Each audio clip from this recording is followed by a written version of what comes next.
Alors, ce soir, je suis venu partager avec quelqu'un pendant quelques minutes.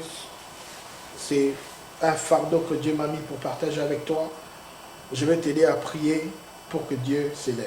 Alors, nous allons prier ensemble pour que Dieu s'élève dans nos vies. Alors que j'ai discuté, que j'ai parlé avec quelqu'un cette journée, je me suis rendu compte qu'il reste pratiquement 4 mois pour que nous entrions en 2026. Et je me suis personnellement dit qu'il y a des gens qui nous suivent, il y a des gens qui prient avec nous, il y a des gens qui suivent notre ministère, qui aimeraient voir la main de Dieu dans les 4 mois qui restent avant que nous arrivions en 2026. Alors, je ne sais pas par quoi tu passes, je ne connais pas les défis que tu es en train de rencontrer, je ne sais pas quelles sont les oppositions que tu es en train de rencontrer sur ton parcours, mais je veux t'aider à prier pour que dans les 4 mois qui restent, que Dieu s'élève dans ta vie, que Dieu s'élève dans ta famille.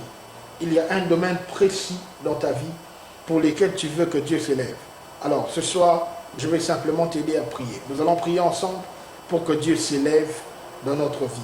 Pour que les 4 derniers mois qui restent de cette année soient des mois où tu seras en train de vivre la main de Dieu. Nous sommes en août, septembre, nous voulons que Dieu s'élève. Octobre, nous voulons que Dieu s'élève. Novembre, nous voulons que Dieu s'élève. Et décembre, nous voulons que Dieu s'élève. Alors, tu vas faire l'exercice de te poser dans un endroit. Tu peux te poser dans un endroit. Ça peut être dans ton salon, dans ta chambre, dans ta voiture.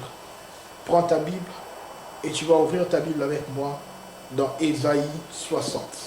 Nous allons prier avec Ésaïe 60 pour que Dieu s'élève dans nos vies. Ésaïe 60. Alors, l'exercice que nous allons faire, c'est que nous allons confesser cette parole ensemble pour les libérer dans l'atmosphère.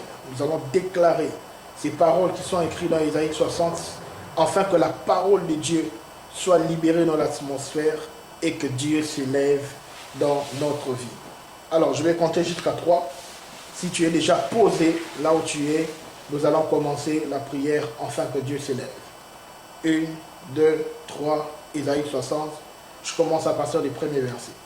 La Bible dit: lève-toi, sois éclairé, car ta lumière arrive, et la gloire de l'Éternel s'élève sur toi.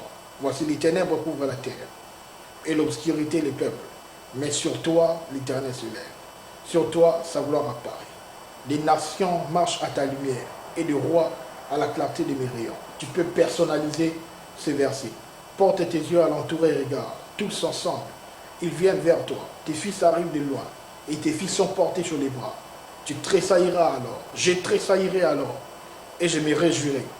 Mon cœur bondira pendant les 4 derniers mois de cette année, et se dilatera, quand les richesses de la mer se tourneront vers moi, quand les trésors des nations viendront à moi. Je serai couvert d'une foule de chameaux, des dromadaires des mendiants, des femmes. Ils viendront tous de Séba.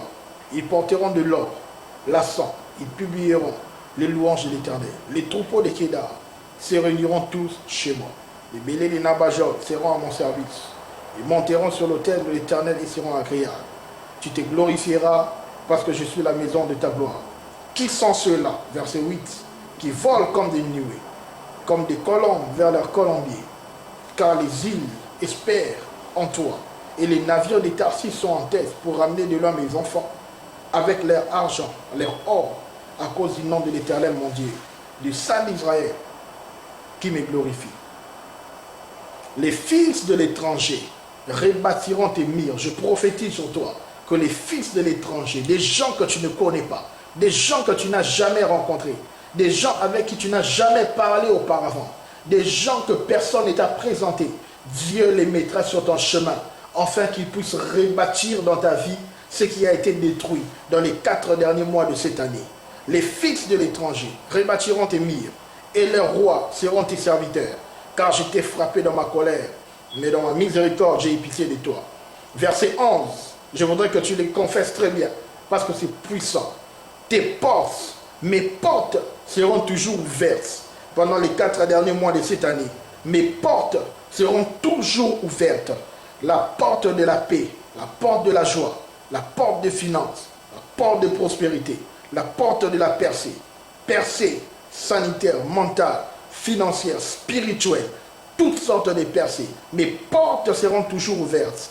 Elles seront fermées ni jour ni nuit, afin de laisser entrer chez moi les trésors des nations, les rois, avec leur suite. Verset 12.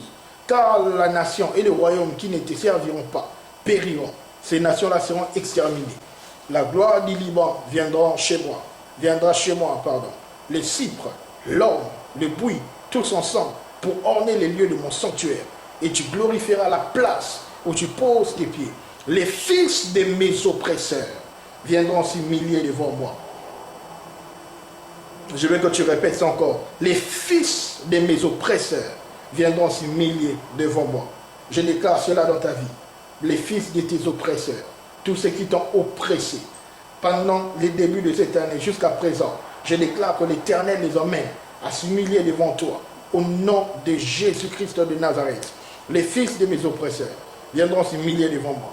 Et tous ceux qui me méprisaient se prosterneront à mes pieds. Ils m'appelleront ville de l'Éternel, Sion du Saint d'Israël.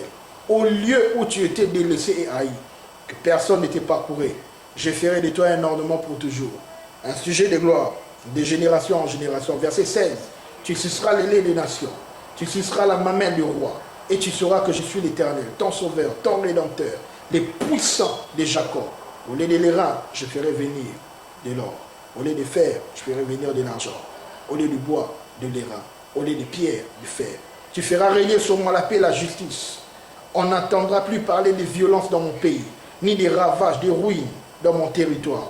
Je donnerai à mes murs le nom du salut, et à mes portes celui de gloire. Ça ne sera plus le soleil qui m'éclairera pendant le jour, ni la lune pendant la nuit de sa lumière, mais l'Éternel sera ma lumière.